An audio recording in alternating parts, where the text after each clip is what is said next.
Segala upaya dilakukan oleh seseorang untuk dapat terhibur hidupnya. Ada yang menempuh cara dengan melupakan segala hal yang susah, menganggap itu tidak ada, sekaligus menyangkalinya dengan slogan, "Buat apa susah? Susah itu tidak ada gunanya." Dan dia berupaya menghibur diri sendiri dengan mensugesti diri bahwa yang buruk itu tidak ada. Yang ada selalu adalah hal-hal yang baik saja. Ini merupakan sebuah kebohongan. Namun ada pula orang yang berusaha untuk mencari penghiburan dengan menjauh dari hal-hal yang menyusahkan itu.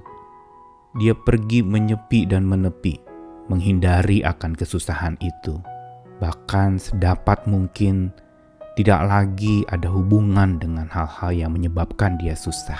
Ini pun merupakan sebuah penyangkalan, karena toh kesusahan bila itu datang terus mengejar sekalipun kita lari sejauh-jauhnya daripadanya. Namun ada pula yang mencari penghiburan dengan cara religi, dengan anggapan bahwa dengan beragama yang baik maka saya akan terhibur. Yang penting agama saya kuat, yang penting ibadah saya berjalan baik, yang penting saya terus melakukan aktivitas-aktivitas spiritual saya, bermeditasi atau menenangkan diri. Hal ini memang tidak sepenuhnya salah. Namun bila tidak hati-hati, religi yang dipraktekkan menghindari realita sesungguhnya adalah religi pelarian diri, religi yang sebenarnya menepi dan menyepi untuk lari dari kenyataan. Ini juga merupakan penyangkalan. Namun penghiburan dari Tuhan bukan drama, bukan menyangkali realita dan kenyataan hidup yang ada. Saya Nikolas Kurniawan menemani di dalam Sabda Tuhan yang akan menyapa kita lagi hari ini, terambil dari kitab Nabi Amos pasal 5 ayat 21 sampai 24. Tuhan berkata, "Aku membenci, aku menghinakan perayaanmu dan aku tidak senang kepada perkumpulan rayamu. Sungguh apabila kamu mempersembahkan kepadaku korban-korban bakaran dan korban-korban sajianmu aku tidak suka. Dan korban keselamatanmu berupa ternak yang tambun aku tidak mau pandang. Jauhkanlah daripadaku keramaian nyanyian-nyanyianmu. Lagu gambusmu tidak mau aku dengar. Tetapi biarlah keadilan bergulung-gulung seperti air dan kebenaran seperti sungai yang selalu mengalir." Nabi Amos melayani bangsa Israel, khususnya kerajaan utara, yang sesungguhnya kehidupan orang-orang di kerajaan utara itu adalah kehidupan yang religius. Mereka sangat kuat di dalam agama, ibadah-ibadah dan segala macam bentuk perayaan-perayaan hari-hari khusus, persembahan-persembahan dengan korban-korban bakaran, puji-pujian kurang apalagi, keramaian nyanyian-nyanyian, segala alat musik diperdengarkan, dan itu semua mereka anggap dapat menghibur mereka.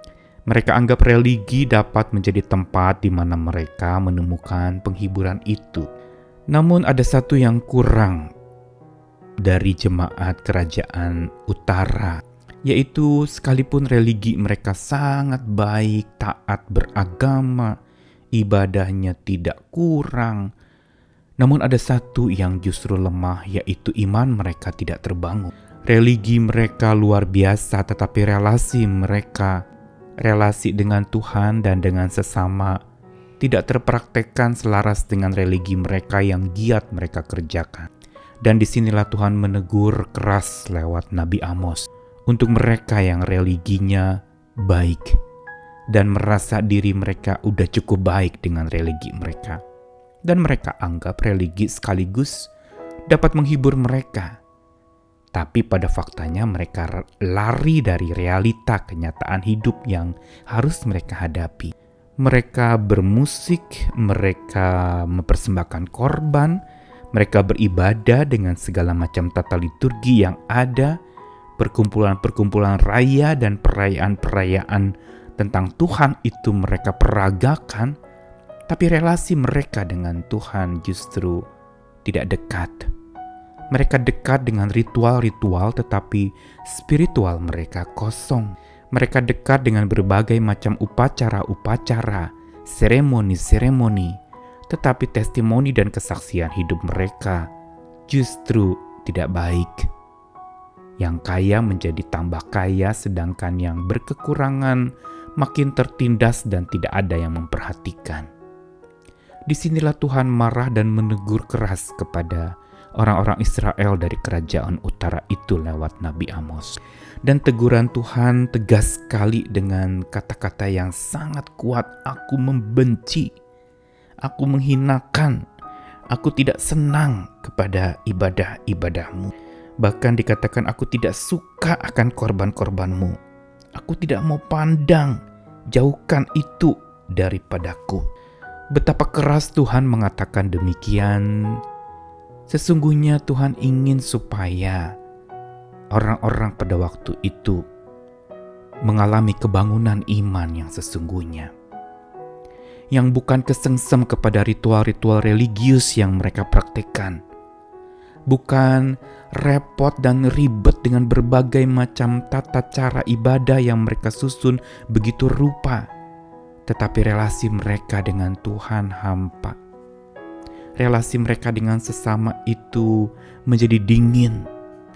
Bahkan relasi mereka dengan diri mereka sendiri adalah relasi keangkuhan. Pongah merasa mereka sudah cukup dengan beragama dan mereka terhibur dengan agama-agama mereka. Apakah sebenarnya akar dari permasalahan mereka? Akarnya adalah mereka tidak hidup di dalam kebenaran dan keadilan. Mereka seperti bermain drama di dalam beragama. Mereka seperti sedang bersandiwara di dalam berreligi. Dan mereka lupakan hal yang paling vital di dalam iman percaya, yaitu kebenaran dan keadilan yang mereka tidak praktekkan dalam hubungan dengan Tuhan, dengan sesama, bahkan dengan diri mereka sendiri.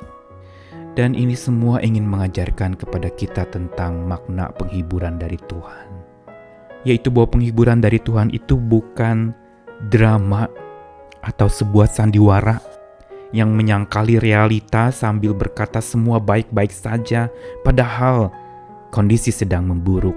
Sama seperti orang-orang Israel Utara itu, yang mereka justru lari dari kenyataan bahwa mereka sesungguhnya hidupnya buruk.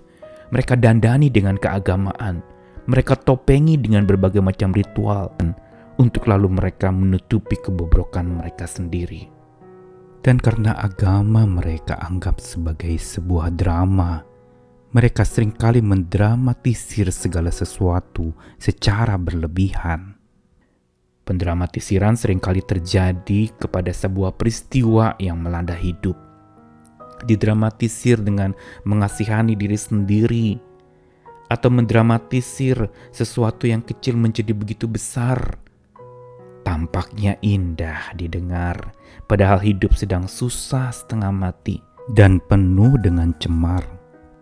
Disinilah sebenarnya Tuhan ingin mengajarkan untuk supaya mereka bisa memahami makna penghiburan yang dari Tuhan, yaitu penghiburan yang bukan menyangkal realita, bukan mendramatisir sesuatu, bukan bermain drama dengan perayaan-perayaan yang tampaknya menyenangkan tetapi hati pedih dan sedih serta kosong.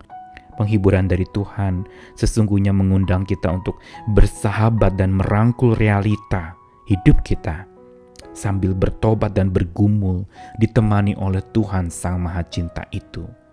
Pengalaman pribadi dengan Tuhan menjadi begitu penting di masa-masa susah seperti sekarang ini. Karena lewat pengalaman pribadi dengan Tuhan itulah kita menghadapi realita yang sesungguhnya, bukan lari daripadanya, tapi menghadapi bersama dengan kekuatan cinta Tuhan. Selamat bersahabat dan merangkul realita sambil bertobat dan bergumul ditemani Sang Cinta. Amin.